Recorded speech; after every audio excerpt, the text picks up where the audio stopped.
साथीहरू आज चाहिँ हाम्रो इभिनिङ रनिङ भइसकेको छ हामी दौडिन्छौँ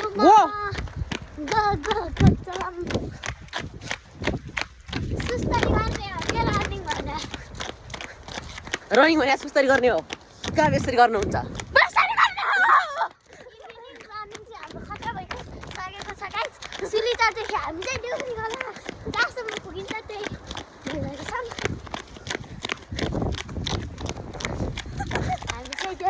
धेरै जस्तो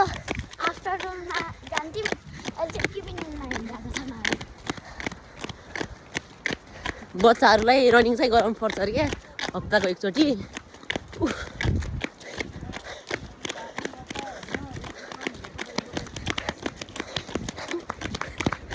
ए भाग्यो भाग्यो म चाहिँ एक्लै मोटो रहेछु क्या यो भन्दा मलाई चाहिँ आयो त गाइसहरू